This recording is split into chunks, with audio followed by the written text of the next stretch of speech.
హిందూ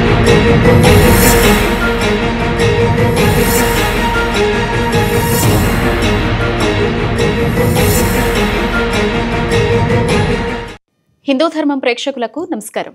దేవుడే దిగువస్తే కార్యక్రమానికి స్వాగతం, సుస్వాగతం. దైవంతో ఒక్కొక్కరిది ఒక్కో రకమైన అనుభూతి. వీటన్నింటినీ చర్చించుకునేటువంటి కార్యక్రమమే దేవుడే దిగువస్తే. అనేక విశేషాలను అందించేందుకు మనతో పాటు స్టూడియోలో సిద్ధంగా ఉన్నారు ప్రముఖ ఆధ్యాత్మికవేత్త, సైకాలజిస్ట్ డాక్టర్ నడింపల్లి యమునా పాఠక్ గారు. వారికి స్వాగతం చెప్పేద్దాం. నమస్తే అండి. నమస్తే. కార్యక్రమానికి స్వాగతం. అలాగే చూస్తున్నటువంటి ప్రేక్షకులు కూడా మీకు జీవితంలో దైవానికి సంబంధించి, దైవారాధనలో రకరకాల అనుభూతులు ఉంటాయి కదా, వాటన్నింటినీ చర్చించుకోవచ్చండి. చక్కగా పైన స్క్రోల్ అవుతున్నటువంటి నెంబర్స్కి కాల్ చేసి, దయచేసి ఫోన్ చేసి ఎవరు జాతకాలు వంటివి అడగద్దు. ఇది ఓన్లీ మనం దేవుడికి సంబంధించి అనుభూతుల్ని మాత్రమే చర్చించుకునేటువంటి కార్యక్రమం. యమునా పాఠక్ గారు ప్రతి వారం కూడా ఏదో ఒక చక్కనైనటువంటి విశేషాన్ని చెప్తూ ఉంటారు. మరి ఈసారి ఏం చెప్పబోతున్నారు మాకు అనుభూతి? తప్పకుండా అండి. ముందుగా మన హిందూ ధర్మం ప్రేక్షకులందరికీ నమస్సమాంజలి. ఎప్పటిలాగనే సంతోషి గారు, నా అనుభూతితో పాటు మన భక్తుల అనుభూతి కూడా మనం ఈరోజు ఈ కార్యక్రమం ద్వారా మనం అనేక అనుభూతులు మనం పంచుకుంటూ వస్తున్న అద్భుతమైన కార్యక్రమం మన దేవుడే దిగి వస్తే. ఇందులో భాగంగా చాలా చిన్న వయసు నుంచి కూడా మా అమ్మమ్మ గారు నాకు అనేక కథలు చెప్తూ ఉండేవారు అనమాట. ఆవిడ ఈ వ్రతం చేస్తే, లేకపోతే ఈ వ్రతం చేసుకుంటే, ఈ పూజ చేసుకుంటే ఇలాంటి ఫలితం ఉంటుంది అని. యాజ్ అ చైల్డ్ వెన్ ఇవన్నీ ఇన్సెంటివ్స్ లాగా. ఎందుకంటే పిల్లలు ఎందుకు చేయాలి అంటే, పెరుగుతున్న పిల్లలు మరీ ముఖ్యంగా ఆడపిల్లలకి మన ఇళ్లలో చెప్పేవారు, ఇది చేసుకుంటే బాగుంటుంది, కడప గౌరి నోమని, లేకపోతే తులసి పూజ అని, ఇలాంటివన్నీ చిన్నప్పుడు నేర్పించేవాళ్ళు. ఇవి చేస్తే ఏమవుతుందో అని చెప్పేవాళ్ళు. అలాగే సరస్వతి పూజ, సరస్వతి నామస్మరణ, ఇలా అన్నీ చెప్పడం వల్ల నువ్వు ఇలా చేస్తే నీకు చక్కగా చదువు వస్తుంది, లేకపోతే నీ మంచి మార్కులు వస్తాయి. సో మంచి మార్కులు రావడానికి కూడా దేవుడికి పూజ చేసుకునేవాళ్ళం, లేకపోతే మంచి జరగాలని పూజ చేసుకునేవాళ్ళం. ప్రాబబ్లీ దట్ ఈస్ అ వే మేము ఇన్సెంటివ్ థియరీ అని చెప్తూ ఉంటాం సైకాలజీలో. సో రివార్డ్స్, ఇన్సెంటివ్స్ ఇలాంటివన్నీ కూడా. బట్ భగవంతుడికి పూజ చేస్తే కూడా నీకు ఒక ఇన్సెంటివ్ వస్తుంది అని ఒక ప్రేరణ పిల్లలకి. సో అలాగ మా ఇంట్లో కూడా అలాంటి ఒక ప్రేరణ నాకు మా అమ్మమ్మ గారి ద్వారా కలిగింది. అందులో భాగంగానే ఎప్పుడైనా కూడా నీకు ఏమైనా కావాలి కొనుక్కోవాలంటే డబ్బులు కావాలి. మరి డబ్బులు రావాలంటే ఏం చేయాలి? డబ్బులు రావాలంటే లక్ష్మీ అమ్మవారికి పూజ చేసుకోవాలి కదా. మరి అమ్మవారికి పూజ చేయాలంటే ఏ నామస్మరణ చేయాలి, ఏ స్తోత్రం చేయాలి అంటే, చిన్నగా ఒక పుస్తకం ఇచ్చి కనకదార స్తోత్రం అని నాకు ఇచ్చిన తర్వాత దీన్ని రోజు క్రమం తప్పకుండా కూడా పూజ చేసుకుంటూ, మరీ ముఖ్యంగా శుక్రవారాలు అయితే ఖచ్చితంగా ఆడపిల్లలు, ఆడవాళ్ళు కనుక, ఆడవాళ్ళే కాదు ఎవరైనా, మగవాళ్ళు కూడా ఎవరైనా కూడా అమ్మవారిని కొలిస్తే కూడా చక్కగా ఆ ఇంటిలో ఎప్పుడూ కూడా ఎటువంటి దారిద్ర్యం ఉండదు, సిరి సంపదలకు లోటు ఉండదు అని చెప్పుకుంటూ రావడం. సో అది బాగా ఫీడ్ అయిపోయింది ఇక్కడ. సో నేను కూడా నిజంగానే నాకు ఏమైనా కావాలన్నా, ఏదైనా చేయాలంటే కూడా నేను అంటే అదంతా తర్వాత, ముందు మనకు అర్థం కానప్పుడు ఏమంటే మనం తెలుసుకుంటూ ఉంటాం. కానీ అర్థమైన తర్వాత దాని పరమార్థం ఏంటి, అసలు ధనానికి నిజమైన అర్థం ఏంటి అని తెలిసిన తర్వాత మనం భగవంతుడిని ఆపేక్షిస్తాం. సో అలా నేను కూడా ఆల్మోస్ట్ 13-14 సంవత్సరాలు ఆ టైం నుంచి కూడా కనకదార స్తోత్రం ఇంట్లో చదువుకుంటూ ఉండేదాన్ని. సో ఎప్పుడైనా ఏమైనా కావాలన్నా, లేదా ఇంట్లో మన పెద్దవాళ్ళకు కూడా ఏదైనా పనులు జరగాలన్నా కూడా ఇది చదివితే ఇంట్లో అంత మంచి జరుగుతుందని. సో అలాగా నేను కనకదార స్తోత్రం పఠనం చేస్తున్నప్పుడు అనేక సందర్భాలలో ఎన్నో పాజిటివ్ రిజల్ట్స్ నేను చూసుకుంటూ వచ్చాను. Probably that is the reason నేను ఇంకా బలంగా దాన్ని చదవడము, చాలామంది నాకు తెలిసిన వాళ్ళకి చెప్పడము, నేను చేస్తూ ఉంటే తెలుసుకున్న వాళ్ళు కూడా ఏం చేస్తున్నావు అని అడగడము. సో ఇలాంటివన్నీ జరుగుతూ ఉండేవి. ఏదన్నా ఒక మనసులో ఒక కోరిక బలంగా అనుకొని కనకదార స్తోత్రం చేస్తే నిజంగా ఫలితం కనపడేది చిన్నప్పుడు. కానీ ఇందాక మీతో అన్నట్టుగా కాలక్రమేణా మనం పెరుగుతున్న కొద్దీ భగవంతుడు, ధనము ఇవన్నీ ఏంటి అని తెలుసుకుని ఒక అన్వేషణలో మనకి నిజమైన ధనం ఏంటి అని ఆ అన్వేషణలో చాలా మనం భగవంతుడితో ఒక ఎమోషనల్ అటాచ్మెంట్ అంటూ పెరిగిన తర్వాత అనేక అనుభూతులు ఎన్నో సందర్భాల్లో మన ఈ కార్యక్రమాలు కూడా నేను పంచుకోవడం జరిగింది. కానీ కనకదార స్తోత్రం నిజంగానండి ప్రతి ఒక్కరూ, మరీ ముఖ్యంగా ఆ మాతృశక్తులు, మాతృమూర్తులు అందరూ కూడా, మరి ఇందులో ఒక చిన్న కథ చెప్పుకొని మనం చెప్దాం. తప్పకుండా. కాలర్ ఉన్నారు, కాల్ తీసుకొని కథ స్టార్ట్ చేద్దాం. నమస్తే అండి. నమస్తే అండి అమ్మ, నా మాట వినిపిస్తోందా? హలో అయ్యా మాట్లాడండి, మీ పేరు? నమస్తే మేడం, నా పేరు సంతోష్ కుమార్. సంతోష్ గారు మాట్లాడండి యమునా గారితో. నమస్తే అండి. నమస్తే మేడం. నమస్తే అండి, చెప్పండి మీ అనుభూతి మాతో. లాస్ట్ వీక్ సండే వచ్చేసి మా ఊర్లో ఒక ఫెస్టివల్ చేసాము. కొంచెం గట్టిగా మాట్లాడతారా? హలో, వినిపిస్తుంది ఇప్పుడు? చెప్పండి. అదే లాస్ట్ వీక్ వచ్చేసి మండే మా ఊర్లో ఫెస్టివల్ చేసాము. ఆ పౌర్ణమి రోజు రాముల వారి ఊరేగింపు చేసామండి మేము. చాలా బాగా గ్రాండ్ గా అందరి సమక్షంలో బాగా చేసామండి. పల్లెలో రాముల వారి నైట్ వచ్చేసి సోమవారం నైట్ ఊరేగించాము. మరుసటి రోజు ఇంకా అన్ని అయిపోయినాయి. ఇంకా అక్కడ లైట్స్ అవన్నీ వేసింటాం అనమాట గుడికి. ఓకే. హలో, వింటున్నామండి, చెప్పండి. వాటిని వేసిందాం అనమాట. మరుసటి రోజు నేను అంటే మంగళవారం ఈవినింగ్ అట్లా ఇంకా లైట్స్ అవన్నీ తీస్తున్నాను. తీస్తున్నాము. ఇంకా కనెక్షన్స్ వచ్చేసి వేరే వ్యక్తిని తెమ్మని చెప్పినాం వైర్లు. ఆ కనెక్షన్ లో తీసేసింటాడు అతను.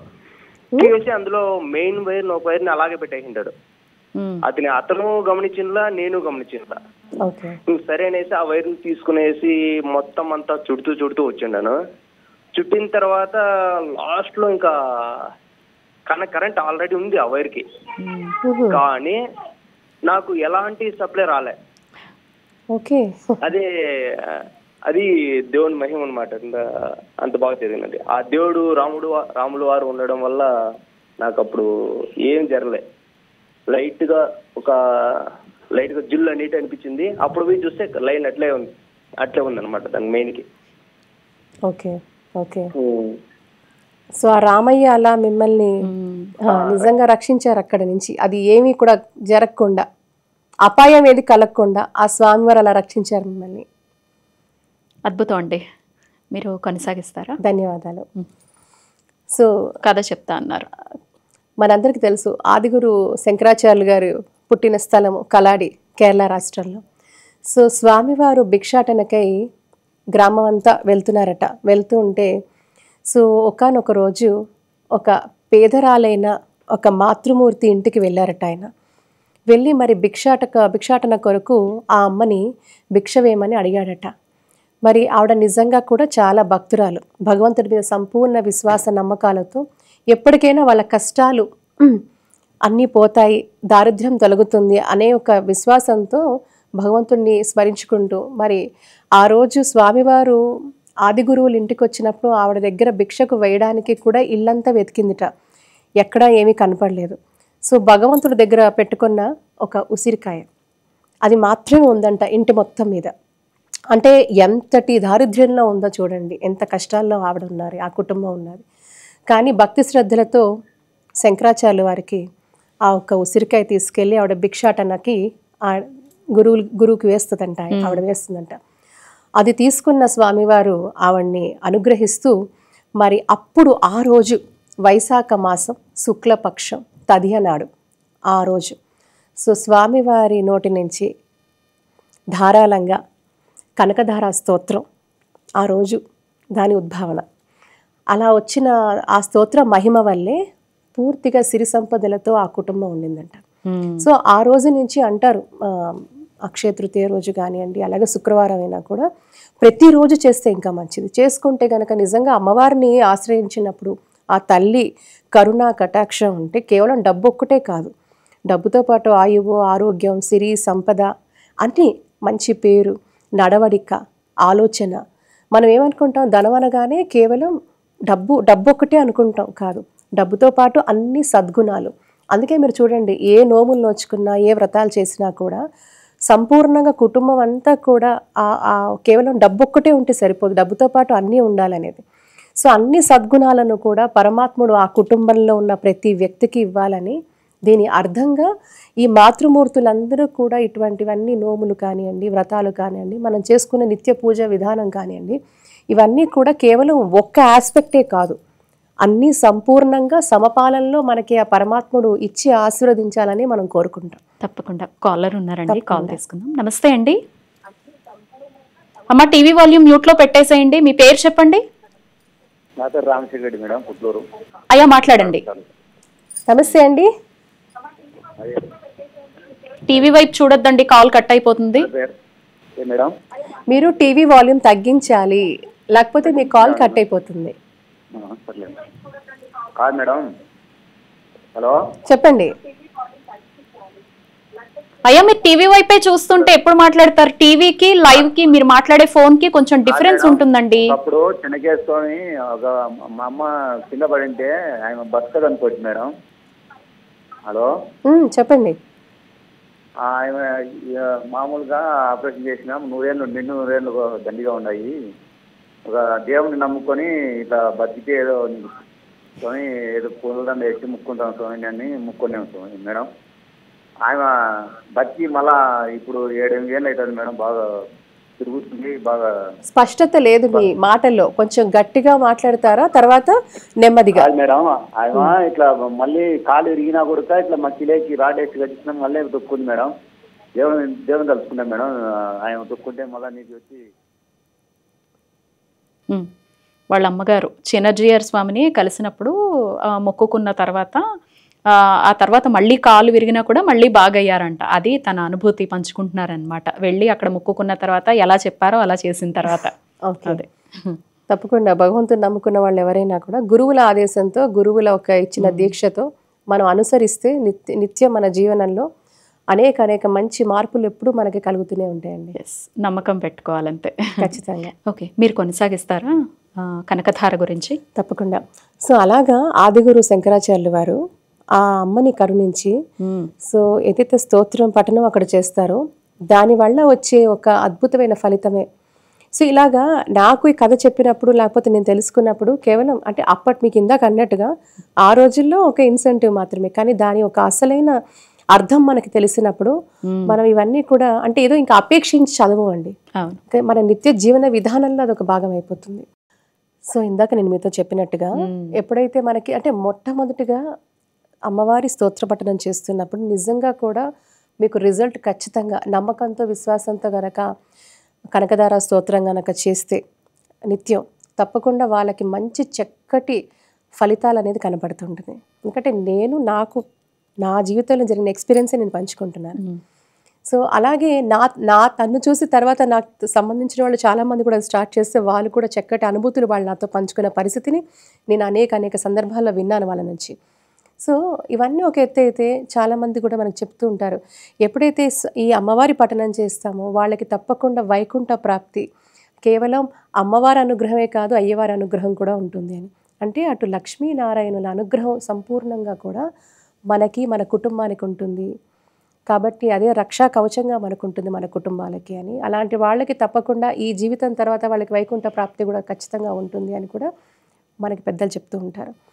ఇంకొకటండి, ఇదంతా ఒక ఎత్తు అయితే ఈరోజు ప్రధానంగా ఇంకొక అంశం నేను మన ఒక భక్తులందరితో చెప్పే ఒక పరిస్థితి ఒకటి తప్పకుండా చెప్పాలి అనుకొని వచ్చాను ఇవాళ.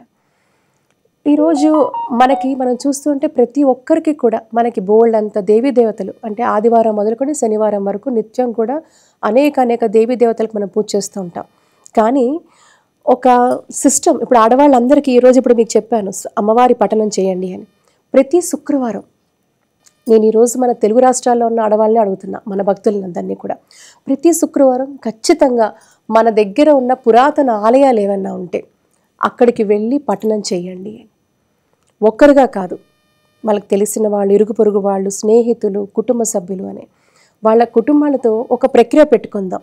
శుక్రవారం పూట ఖచ్చితంగా వెళ్ళి ఆలయాలలో అంటే మన ఇళ్ళలో ఎలాగో చేసుకుంటూ ఉంటాం, మన ఇళ్ళతో పాటు కూడా ఖచ్చితంగా సాయంత్రం పూట అంటే ఖాళీగానే ఉంటాం, ఒక 5-6 టైం కల్లా కూడా పెద్దగా ఇంట్లో పని కూడా ఆ టైం అంతా అయిపోతుంది. కాబట్టి సాయంత్రం 5-6 మనం కోవెలకి వెళ్ళి కూర్చుంటే తప్పకుండా కూడా సమూహంగా వెళ్ళి ఇది ప్రతి ఏరియాలో జరగాలంటాను నేను. ఈ రోజుల్లో ఏదో మనకి ఇష్టానుసారం ఏదో దేవుడు వెళ్ళకపోతే దేవుడు ఏమైనా ఫీల్ అవుతాడని వెళ్తున్నాను తప్పించి మనం వెళ్తే మనకి మంచిది అనే ప్రక్రియ చాలా వరకు వెళ్ళిపోతుంది. కాబట్టి ప్రతి శుక్రవారము ప్రతి ఆలయము, మరీ ముఖ్యంగా మన దగ్గరలో ఉన్న స్వయంభూ క్షేత్రాలు, పురాతన ఆలయాలు, వాటిని పునరుద్ధరించడంతో పాటు మరమ్మత్తు చేసుకోవడంతో పాటు అక్కడ శుభ్రం చేసుకోవడంతో పాటు అక్కడ ఆడవాళ్ళందరూ పూనుకుంటే ఈ ఆలయాలన్నీ కూడా ధూపదీప నైవేద్యం లేకుండా ఎంత దారుణ స్థితిలో ఉన్నాయి. మళ్ళీ ఆడవాళ్లే పూనుకుంటే ఇది ఒక అద్భుతంగా ఒక భక్తుల చేయబడే ఒక ఉద్యమంలాగా ఉండాలి. అంటే భక్తుల కోసం, భక్తుల కొరకే, ఆ భగవంతుడి కోసం మనం చేసే ఇదిగా ఉండాలి ప్రక్రియగా. అలా ప్రతి శుక్రవారం ప్రతి ఆలయం కూడా కిటకిటలాడిపోతూ ఉండాలండి.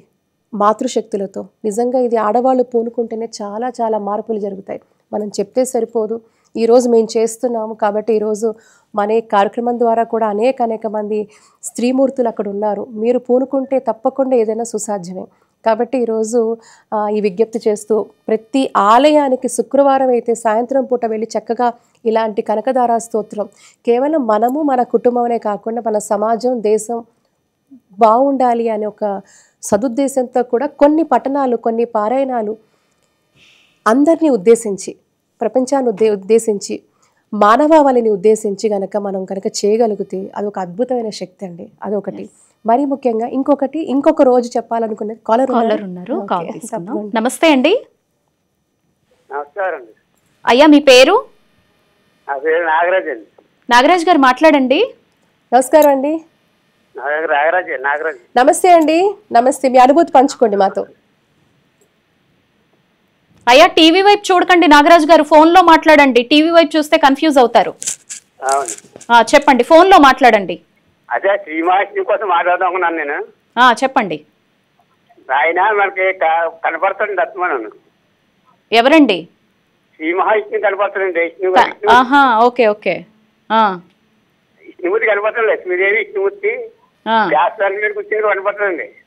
ఆ శాస్త్రం అంటే ఆవిడ స్త్రీ అండి, అంటే మామూలుగా లక్ష్మణ్ అంటాం కానీ కాదు, అది శ్రీ రూపం దాచుతుంది అప్పుడప్పుడు.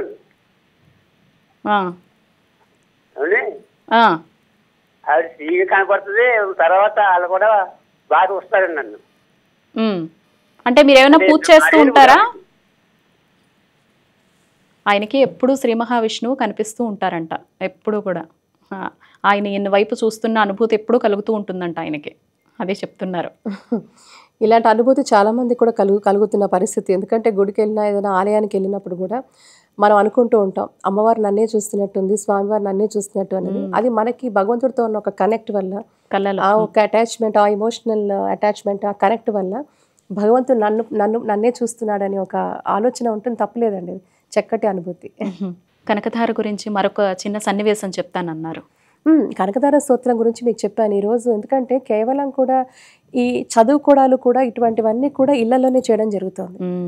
ఇంటితో పాటు గుడికి కూడా వెళ్ళండి అంటాను. మరీ ముఖ్యంగా పురాతన ఆలయాలు మన దరిదాపుల్లో అనేక పురాతనమైన ఆలయాలు ఉన్నాయండి. కానీ మనకు అవన్నీ చూసి తెలుసుకునేంత ఓపిక ఉండటం లేదు. సో ఈ ప్రయత్నం ఒకటి చేస్తే ఎక్కడైతే పూర్తిగా మరుగున పడిపోతున్న ఈ యొక్క ఆలయాలకు కూడా ఒక వైభవం కలిగే అవకాశం ఉంటుంది. ఇది ఎవరు చేయాలి అంటే ఇటువంటి అన్వేషణ మాతృమూర్తులే చేయాలంటాను నేను.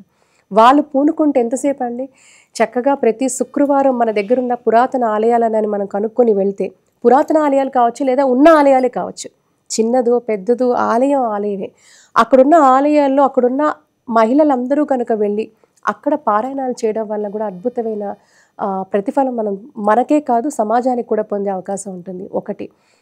ఇంకొక ముఖ్యమైన విషయము ఆదివారం గురించి. ఆదివారం అనగానే ఒకప్పుడు మన సంస్కృతిలో, మన ఒక దేశ సంస్కృతిలో భాగంగా ఆదివారం నుంచే మనం నిత్యము కూడా ప్రతి కార్యక్రమం కానివ్వండి, ఏ విషయమైనా ఆదివారం నుంచి మొదలు పెట్టేవాళ్ళం. కానీ ఈరోజు దురదృష్టవశాత్తు ఆదివారం కంటే ఒక విలాసవంతమైన రోజుగా మారిపోయింది. అందులో ఎవరూ పట్టించుకోవట్లేదు, ఆడవాళ్ళు పట్టించుకోవట్లేదు, మగవాళ్ళు, పిల్లలు, పెద్దలు ఎవరు పట్టించుకోవట్లేదు. ఆదివారం అంటే మనం చాలా లేటుగా లేవాలి, లేటుగా పడుకోవాలి, ఆ రోజు చేయకూడని కార్యక్రమాలన్నీ కూడా చేస్తున్నాం. కానీ ఆ సాక్షాత్తు ఆదిత్యుడు, ఆ సూర్యభగవానుడు, అంటే మన జీవితంలో మనం బాగుండాలంటే ఆయన ఒక్క కృపా కటాక్షాలు ఎంత అవసరం అనేది ఇది నేను చెప్తుంది కాదు, సాక్షాత్తు ఆ పరమాత్ముడే చెప్పింది. ఆదిత్యుడికి అంతటి పవర్ ఉంది. అంతటి పవర్ఫుల్ డే ఆదివారం. ఆదివారం is not a fun day, it is a powerful day. So మనని పవర్ఫుల్గా మార్చే ఆ పవర్ అంతా కూడా ఆ స్వామివారు ఆదిత్యుడు ఇస్తాడు. అలాంటి ఆ రోజుని కుటుంబాలుగా ఆలయాలకు వెళ్ళండి. ఈ చిన్నగా ఉందా, పెద్దది ఉందా, ఎక్కడుందా, లేకపోతే మీరు దూర ప్రయాణం చేయక్కర్లే, మీ దగ్గర ఎక్కడ ఆలయం ఉన్నా క్రమం తప్పకుండా పొద్దున కనీసం 8కో 8:30కైనా వెళ్ళండి ఆలయానికి, పోనీ 9ంటికి వెళ్ళండి, కానీ వెళ్ళండి. సో కుటుంబాలుగా గనక ఆలయాలకు వెళ్ళి ఇప్పుడు నేను చెప్తున్న ఇటువంటి పఠనం అంతా కూడా చేయొచ్చు, పారాయణాలు చేయొచ్చు, పఠనం చేయొచ్చు, స్తోత్రనామాలు జపించవచ్చు. ఇవన్నీ మనం పూనుకుంటేనే మన పిల్లలకు కూడా అర్థమవుతుంది. సో ఈ ప్రక్రియ ఆదివారాన్ని అద్భుతమైన రోజుగా తీర్చిదిద్దే అవకాశం మనకి దేవుడు ఇచ్చాడని మనం చేసుకోవాల్సిన అవసరం ఉంది. సో ఆదివారం అంటే జాలీ డేయో ఫన్ డేయో కాదు, అది ఇట్స్ నాట్ ఫర్ రిలాక్సేషన్, అది రిజ్యువనేషన్కి మార్చుకోవాలి. రిలాక్సేషన్ వేరు, రిజ్యువనేషన్ వేరు. సో ఆ రిజ్యువనేషన్ ఎలా ఉండాలి? స్పిరిచువల్ రిజ్యువనేషన్ అయి ఉండాలి, ఆధ్యాత్మికపరమైన ఒక రిజ్యువనేషన్ కావాలి.